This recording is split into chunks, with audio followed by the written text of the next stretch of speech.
the discussion on 9 p.m. is clearly under a very condescending assumption that the average Hindu, the moment they start thinking that Aurangzeb sucked, or Timurids were a bad time and they actually sucked our economy, did not destroy it, somehow we'll start going on the streets and shouting and screaming at the average Indian Muslim. Why? That's rightly pointed, and the problem is that most of the times uh, history gets connected with the politics, and politics is all about the driving of the societal causes. And when it's about the societal causes, religions come to the picture. Somewhere or other, all the politicians want to play the religious card, and somehow that really makes the way to the hatred for somebody or anybody, and that's where the bigotry seeps in. And what larger picture here lies is that somehow India has never been able to come on terms with its past. Somehow, it at times it's always good to say that yes, bad happened, accept it, and perhaps then the people would move on. For very long, this rosy tale of before the British, everything was hunky dory.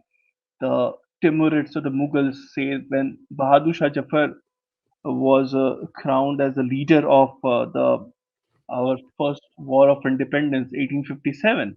So that's where it starts, and that's how the romanticism of the rule which existed before happens. And it further goes on to talk about the taxation system of Khilji and whatnot. Like there are people who have gone on record to say that the taxation system of India improved during the Khilji, and our economy was really made well. They saved us from Mongols and whatnot. A lot of things do happen.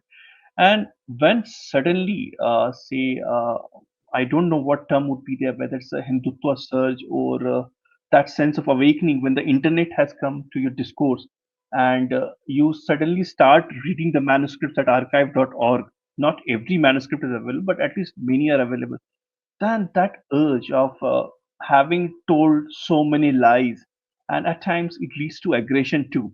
In fact, when I myself read a lot of things, my blood boils, but I have to stay calm. And it is bound to happen that, when you are reading in Standard 8, or rather Standard 9, a history book which is talking about the greatness of the Mughal architecture and how great the Mughals were, and then suddenly you realize that it was not a syncretic culture, but in fact there was capital punishment if a Hindu tried to marry a Muslim. It existed, and I figured out these documents. It's happening in the reign of the Jahangir. It happening in the reign of Shah Jahan. And somehow these rulers are always considered to be someone who gave the symbol of love. Jahangir, as you see it, immediately the image what pops in my mind is Dilip Kumar in as Salim in the monochromatic Mughal Azam, and he's mad behind Anarkali and यार whatnot. गाने तो अच्छे थे. Yes, of course, and that's the power of the art. Art has that thing that it can Yeah. dive you into that romanticism to anything. Even if someone is shown just a painting of Hitler and not told the truth about what he did, then perhaps maybe people will start appreciating Hitler as somebody who was an artist who never cared to. So art has that power which can really be a great cover up, or it's the white paint over anything. It's a whitewashing Yeah.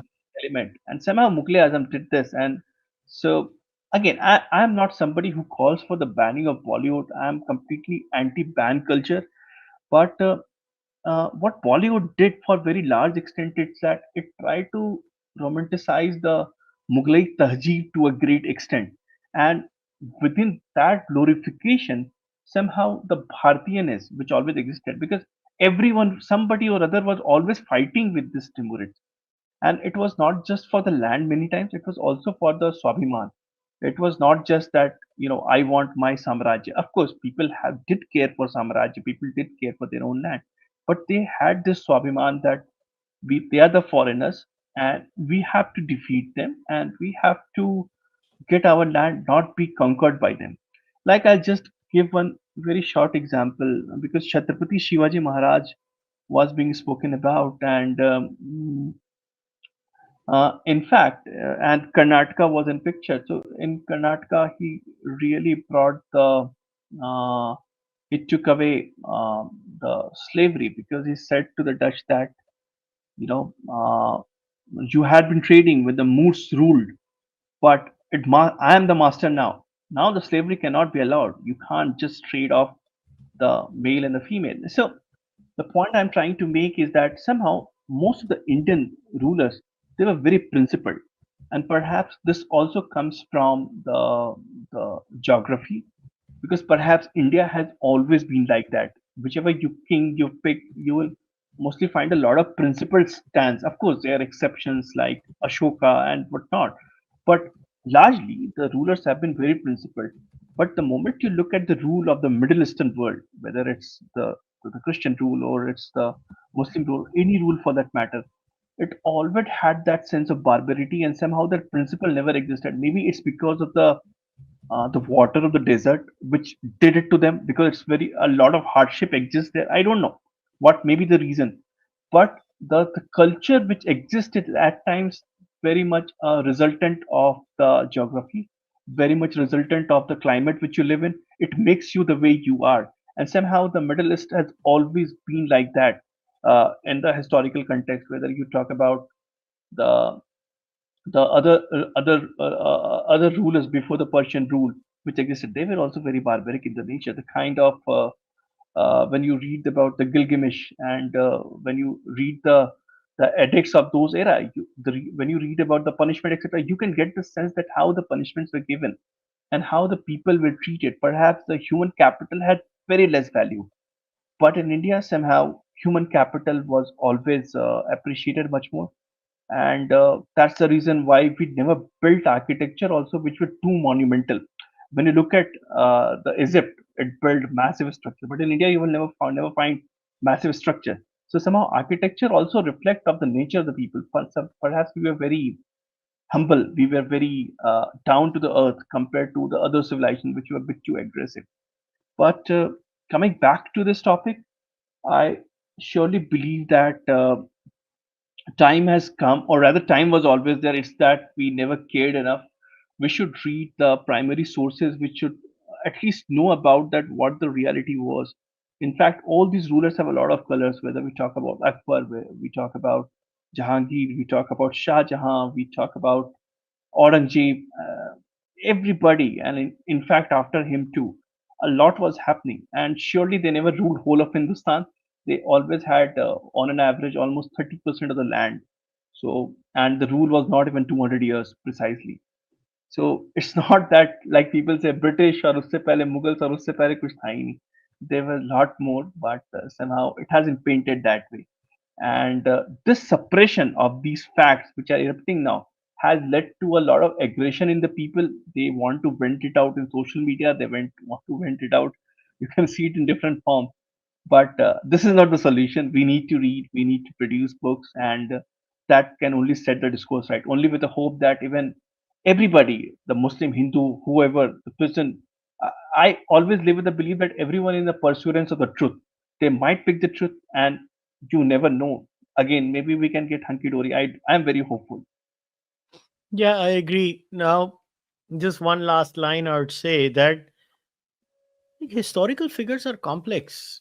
Like, first of all, we always have to be careful about what. I'm not one of those who does not believe that current era's morality cannot be used to map and judge the people from the past. You can always judge them from that point of view, but you should always keep one thing in mind, that they were products of their time, and during that, so the best way to judge them was that were they even morally abhorrent by the moral standards of their time. And I think the Mughals were morally abhorrent even by the moral standards of their time. That's the morally abhorrent point of view. Okay, I understand that feminism as a concept did not exist at that time for the Mughals, so I'm not going to judge them on that, but there were other cultures who would treat women far better in many ways than that the Mughals would treat them. So you can judge them on even the standards of other cultures at that time, is what I'm trying to say. Similarly, many Hindu rajas also had some morally abhorrent practices. So this is not, I mean, I think we should have a very open discussion about these things. But now I'm going to put the slides up, and I'm going to put the whole screen up for the benefit of everyone. So first slide to dikha diye. Now let's go into the second slide. Now, okay, take it over from here and tell me when to change the slide, and I'll change it. So these slides which I have put was largely to really bring in light what she was trying to say. And again, I will like to give a benefit of doubt. Maybe just she shared in the heat of the moment, because at times when you are sitting in the new channel and you just utter at times the things which you may figure out. Oh, मैंने ये क्या बोल दिया? Because she goes on to say that Chhatrapati Shivaji Maharaj did loot, and he was like a lutera, and the Bakhars, which are the authentic Marathi texts which talk about the historicity of the Maratha Empire. So coincidentally, anyone we have no mention of Chhatrapati Shivaji Maharaj looting Karnataka. It never ever happened. And so the if we pick from the text itself, we can go to the next slide, Kushal bhai. So here we can. So where does the this thing of the loot comes from? This is coming from. This is actually the factory records, English factory records, and this manuscript is kept in British Library, and this is also right now one can get in archive.org. But the original manuscript is stand there, and this is talking about that the Shivaji doing the loot. This is where it's come from. So I'm just going So to read the source name. Manuscript volume 114, section 6, British Library, IOR, just for the audio listeners. That's all. yes, so so this is from where the text is coming from. But if we look to analyze it, right, and the moment we analyze it, the things can become clearer. If you go to the next slide where I have put my analysis.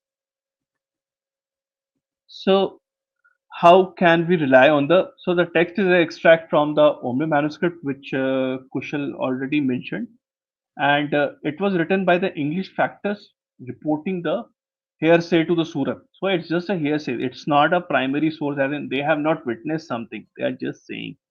These were not eyewitness accounts at all. Rather, they relied on the second-hand report from traders and locals, often heavily colored by political motives. Obviously, because they called all the names to the Chhatrapati Shivaji Maharaj, and he was like a great threat to them too. So such report frequently equated any seizure of empty enemy held wealth with plunder, even when Shivaji Maharaj redistributed spoils according to the Swarajya policy. So that's the distinction. So when you look at a Timurid raid, and when they make a raid, so everything was taken and it was not redistributed among the people, but it was taken for themselves. But in the contrast, Chhatrapati Shivaji Maharaj had a policy that it was redistributed among the people.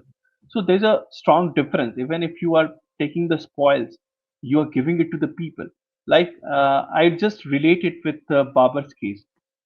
When Babur defeated Ibrahim Lodi, he took away all the treasures, and those treasures were not given to a single people in Delhi. And in fact, all the treasures were taken to the Samarkand, Kabul, and sent to the everybody, whoever Babur knew in the family and far off family and etc. Nothing was given to the people. So that's what the distinction. It's not so. We should not get carried away and call this as a loot. Next slide, please. So, what did, in fact, the if we look for the contemporary Marathi Bakhars like Savasar Bakhar, any Bakhar, or any Persian chronicles, in fact, Kafi Khan's Muntakab ul Lubab also talks about Shivaji's strict order that temples and Brahmins are to be protected. Devalya va Brahmana yanche rakshan karve. So this was a very much clear policy. Now European travelers also traveler accounts such as Abbe Carey, who in 1670s visited the place, describes Shivaji's reputation for sparing temples and holy sites. in a stark contrast to the Mughal and Adil Shahi depredations. I will just like to add one caveat here. So when he said that he never demolished the holy site, but Shivaji was a child of his time, and he always believed that you have to respond the same coin. As in जिस सिक्के से बात करोगे हम उसी सिक्के से ईंट का जवाब पत्थर से देंगे. So he did destroy the mosque, but that destruction was in the response to the destruction of temples. He did it, and there it's not very trustable source, but Manuki traveler talks about it that in fact Chhatrapati Shivaji Maharaj also slaughtered the pig inside the masjid in response to slaughter of cow in the temple.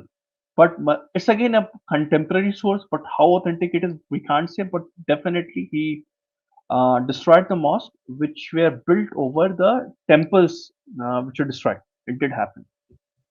Next slide, please.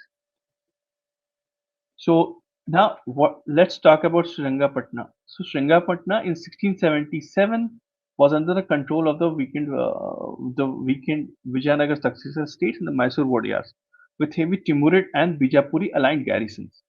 The temples of Ranganatha remained intact during Shivaji's campaign. There is no inscription or archaeological evidence of this desecration. There is no archaeological evidence whatsoever. Shivaji's primary objectives in the Karnataka campaign was to secure strategic forts and to establish a Maratha base in the south, not temple wealth. And in fact, I will take you to the primary sources also, what they talk about. Uh, Next slide, please.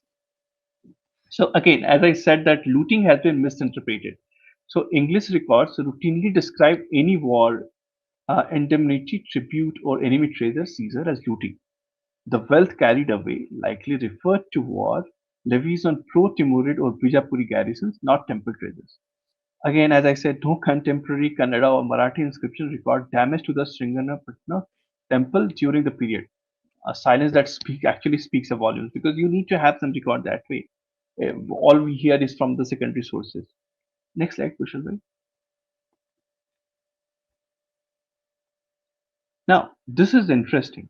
So here, if you see, and in this case, this is again coming from the Bhakar which I was talking about, and here we can clearly see that here I have not highlighted it, but in the second somewhere I'll just read it out from here so that it becomes clear.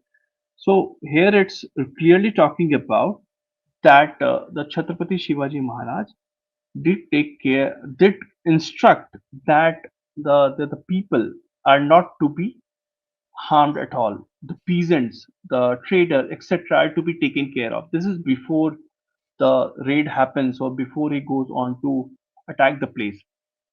So this is again coming from the Vakar itself, which is a primary source. Next slide. So here you can see I have highlighted the Raja ordered that the Rayas should not be given the least trouble. He intimidated by beheading some miscreants when he arrived at the place. So the point is that whoever was causing the trouble, and the trouble causer were the Muslims who were the supporters of the Adil Shahis, etc. Let's go ahead. Now, this is again, let's go back to the same English record.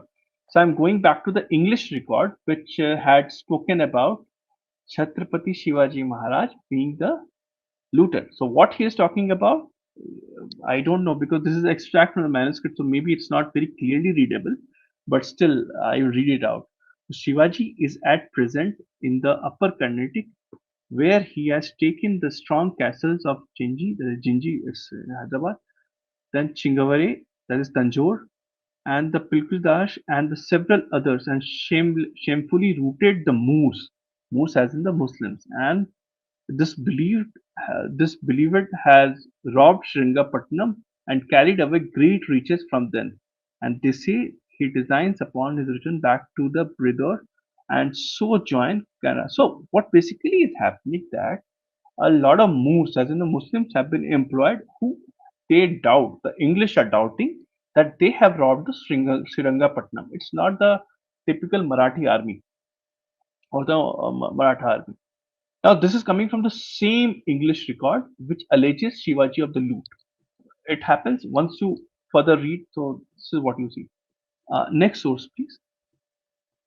So the same source also further tell you that now it is said that it was very disastrous. The what happened in the Carnatic or Karnataka with the Chhatrapati Shivaji Maharaj attack, it really led to a lot of problem. But what we see is that if you read the left hand side image, the snippet, and the last line, it says that Moors leaving their fortresses upon any rumor of his approach. He is as in the Shivaji Maharaj. Hmm. And such is the great success that attends his army that is credibly believed he will sideline and extend his dominions from near Surat to the Cap Comorin without.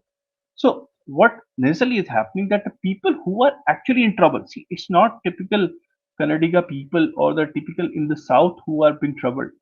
It's the people, and the Moors are the people who are the supporters of the Muslim rule which exists there, and they're the Muslims themselves. So they are facing the problem because with the arrival of Shivaji, so the claim which is made that the even the Hindus, the Brahmins suffered a lot because it is completely untrue, and this has exactly been explained to the same source. This is an English record which blames Shivaji Maharaj to have looted the land, and a lot of Hindus and the Brahmins face the persecution at his hand. It never happened. Now, next slide, please. Now, initially I said that Chhatrapati Shivaji Maharaj actually erased slavery from the land of Karnataka, and here in the slide I have written very clearly that Herbert D. Jagger, who worked as the ambassador with the Dutch East India Company, notes that in Chhatrapati's call, that is a permit, all privileges granted by the Sher Khan on behalf of Bijapur were confirmed except the right to buy and transport slaves, since he established a fundamental rule of his government that none of his subjects may be made into slaves, let alone be sold or transported. In the same call, that is permit, issued to the Jagger, Chhatrapati makes it amply clear that the slave trade wouldn't be tolerated at any cost, he says. In the days of Moorish government, it was allowed for you to buy male slaves and female slaves here at the Karnataka and to transport the same without anyone preventing it. But now you may not, as long as I am the master of these lands, buy male or female slaves, not transport them. And in case you were to do the same and would want to bring slaves aboard, my men will oppose that and prevent it in all ways and also not allow that they be brought back in your house. This your mustas, such observe and comply with. So what we observe here is that in fact Chhatrapati Shivaji Maharaj liberated the people in Karnataka from the slavery. So everything which was beneficial law of the Sher Khan on the behalf of the Bijapur was applying exactly as it is. What he made the difference is that he removed the slavery. Now, from what angle can then one say that Chhatrapati Shivaji Maharaj did exactly the same what Jalaluddin Muhammad Akbar did in Chittor, or what other Timurids stood wherever they went? There is absolutely no comparison. So, see, I have a lot of. I can see that Akbar was not as Islamist as was Aurangzeb. He was rather a very smart politician. He was screwed politician, I would say, who went to any extent to even go against Islam if he has to grow in his political ambition. He was such uh, such a astute politician.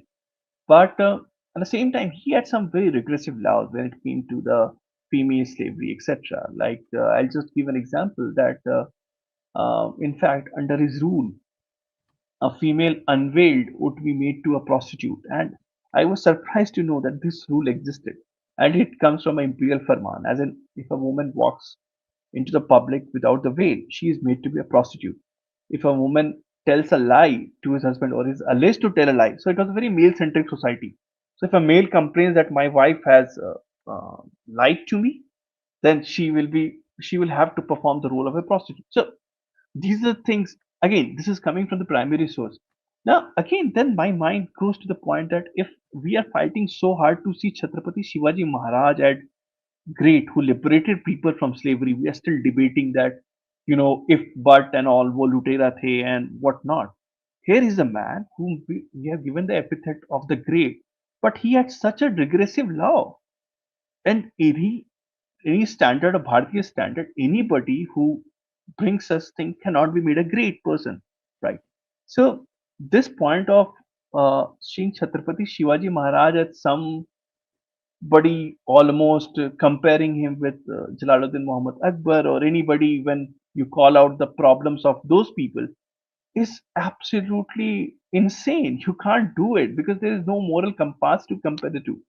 Like, of course, we can say that all the kings were bad and all the kings were good, but certainly not, this comparison is not done at all.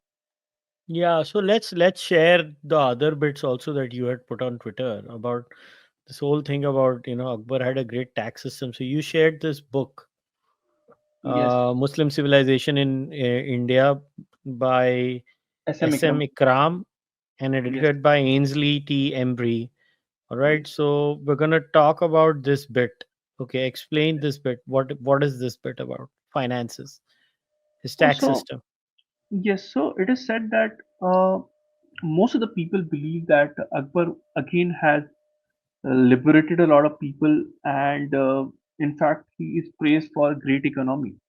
But what I was appalled to know that the taxation was highest during the reign of Jalaluddin Muhammad Akbar. So he got rid of jizya, but other taxes which were put were just so bad. And in fact, we also get to know that if we further in my thread, I have also explained that Timurids were great hoarder of money, as in they used to hoard a lot of money. Yeah, let me bring that bit up too. Yes, So, hoarding. You talk about. Uh, yeah, this is the bit where you talk about the hoarding of money. Let's put it up. This bit. Yeah. yes, The perhaps the most wasteful economic activity of the Mughal ruling class was their practice of hoarding up immense treasures. In the absence of investment opportunities, this was the most obvious way of amassing wealth, providing ready access to resources to buttress one's political power or guarantee the maintenance of a high standard of consumption for the economy. Hoarding was equivalent to siphoning off and burying so much productive resources. Delayed estimates Akbar's treasures at his death to be about 24.4 million florins. The treasure hoarded by nobles was almost equally staggering. In 13 years as a governor of Bengal, Shaista Khan was believed to have accumulated rupees 380 million. At a more modest level, treasures worth between 3 to 10 million are known to have been left by a number of nobles at their death. The system of escheat, once believed to have encouraged savings, essentially consisted in the emperor recovering from the dead noble's assets whatever was due to the treasury and distributing the balance at his will amongst the heirs. The confiscations the claims of the state, a practice with Aurangzeb tried to stop, but the cases of total expropriation appear to have been rare. In any case, the system did not discourage hoarding. yes, and this is so alarming, and it takes you back. See, I am not a firm believer in that. What Angus Madison has done is very exact way to deal with how GDP would be, but it certainly gives you one parameter the way, and because so now Angus Madison gives a very interesting point. Now people quote Angus Madison like Javed Akhtar keep saying that Mughal के ज़माने में तो हमारी economy का share 1/4 of the world था and whatnot. But the same source tells us that this is the period when our GDP share dropped down drastically below China in the rule of Jalaluddin Muhammad Akbar.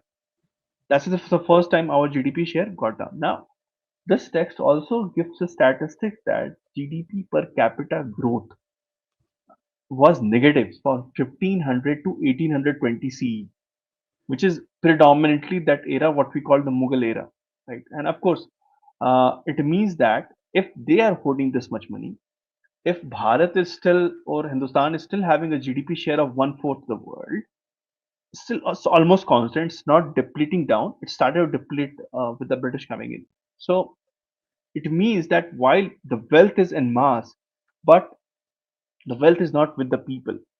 So, as I gave the example that Babur, when defeated Ibrahim Lodi, he collected all the treasure.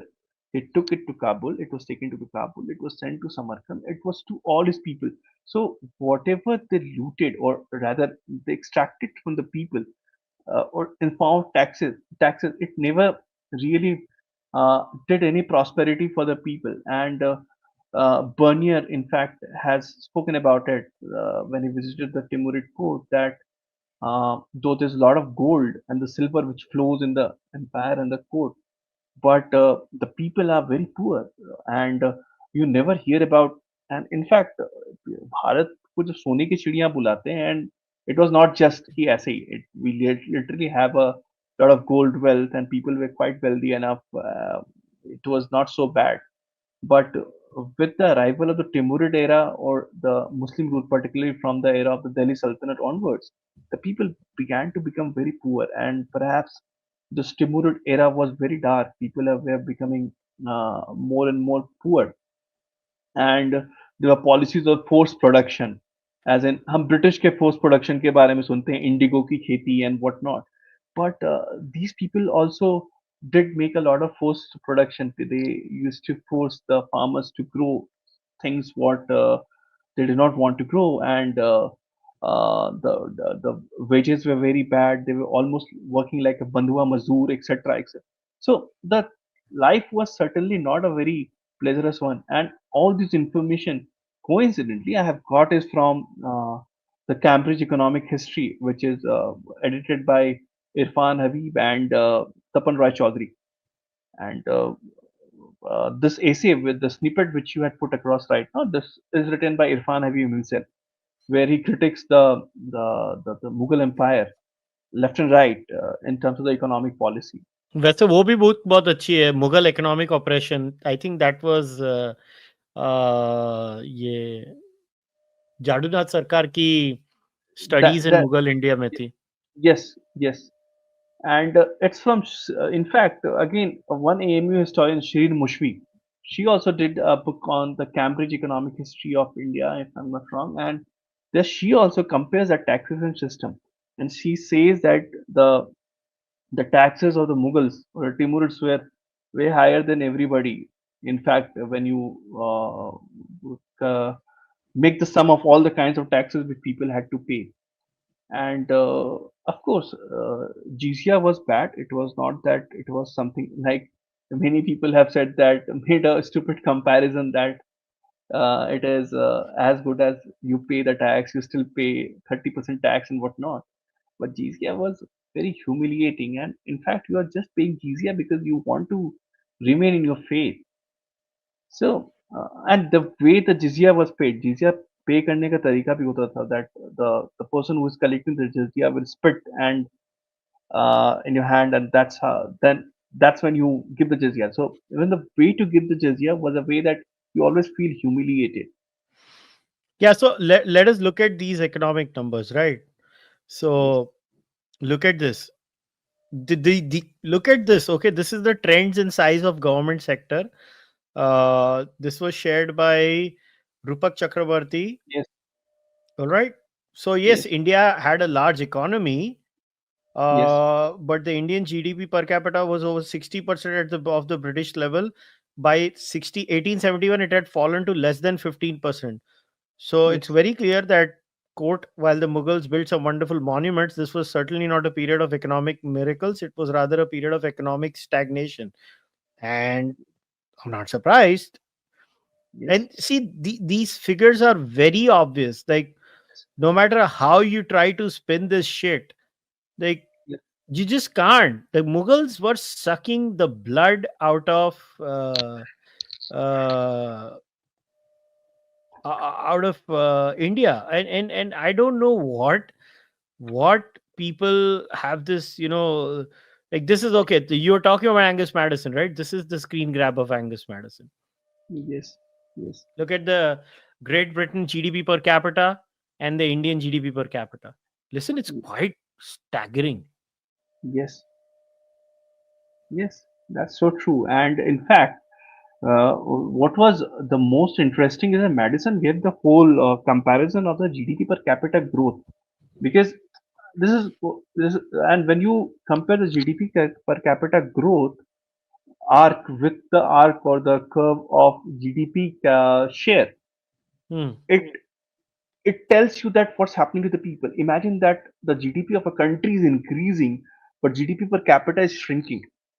So it means that पैसा तो है but वो सही जगह पे नहीं पहुंच रहा है, or it's somewhere else. It's That's what basically what an economic disparity would look like. Hmm. Yeah. And I don't understand why people have, like, Moreland has done this study, right, in Yes, of medieval India, yes, even a study in economic history, from yes, Akbar to Aurangzeb. yes, I've We mentioned this last time also in our podcast, yes, Moreland's work. I don't yes, understand. It's not like people. This is actually easily available data. You just have to pick it up and read it. And the problem is, because most people don't read, these people just keep spewing the lies again and again and again and again. yes. Listen, I don't like the Peshwa taxation policy too.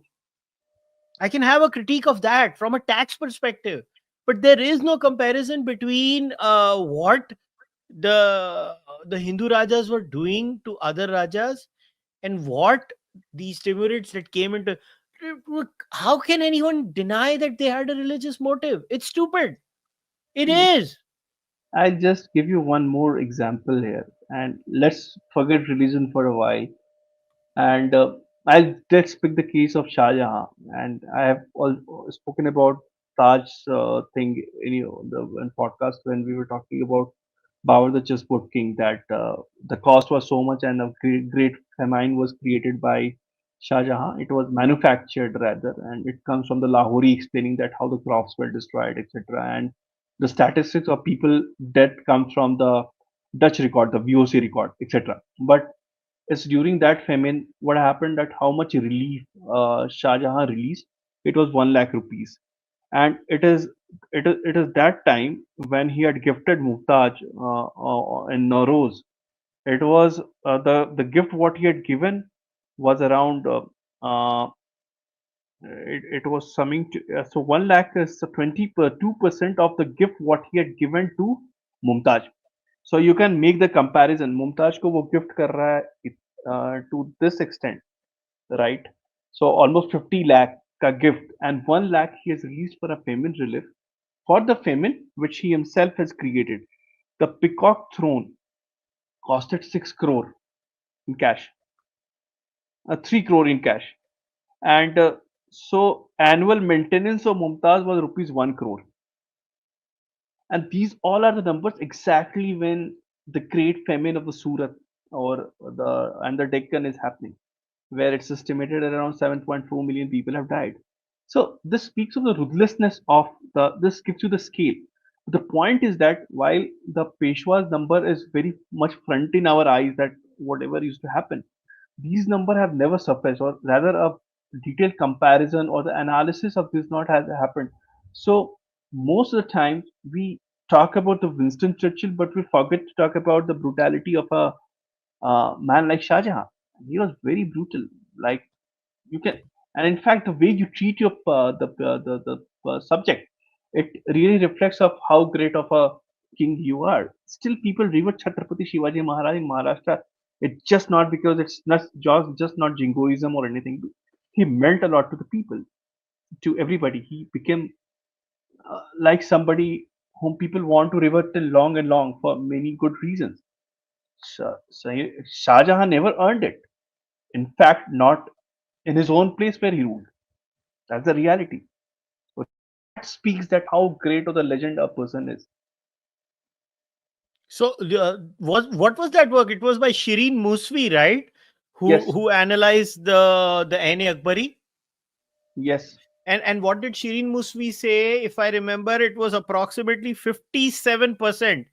That yes, was 57 what the state would take, approximately. I don't remember approx, the exact figure. It was approx, 57% of the produce of the state that they would do. Are Baba, they would do the Mughals were way more extractive than the British. and the Yes. British sucked. Yes. Like, imagine, we hate the British. The Mughals extracted double of what the British did. Yes. And we say, अरे अंग्रेजों ने हमको नंगा कर दिया. अबे मुगलों ने क्या किया? God, it's like, it's so frustrating. Like, Mughals collected twice the land revenue that the British did. Twice. Who are we lying to? And why are we lying to ourselves? Like, हम पागल है क्या? हम लोगों का दिमाग खराब है. And I think this is the screen grab you had shared, right? Of Madison. I have this book because I remember. I have this book. Yes. Yes. ये वाली स्क्रीन ग्रैब तुमने शेयर की थी ना पूरी की पूरी. यस, इसमें 3 थे, यहाँ पे परसेंटेजेस में एक और ही मिल जाएगा, that will, एक ये yes, है. see this is, you see, India, it's in 1500 to 1820 is minus 0.01 was the GDP per capita growth. They clearly screwed. They sucked the blood out of us. They were the most tax heavy regime in our entire history. Yes. मैं बोल रहा हूं ना, मेरे को कोई मजा नहीं आया. मैं कोई अंग्रेजों का एजेंट नहीं हूं. अंग्रेजों से बुरे थे ये. By every objective measure the Mughals were worse than the British. अंग्रेज हमको कुछ नहीं कर पाए जो मुगलों ने किया. हमारी क्रिपल किया हमको मुगलों ने. And you know what the worst part is? They crippled the average Indian Muslim also. So I don't know what the Muslim is celebrating there. It's insane. Yes. Indira Gandhi ने 90% टैक्सेशन की इंस्पिरेशन मुगलों से ही ली थी क्या? She just doubled it.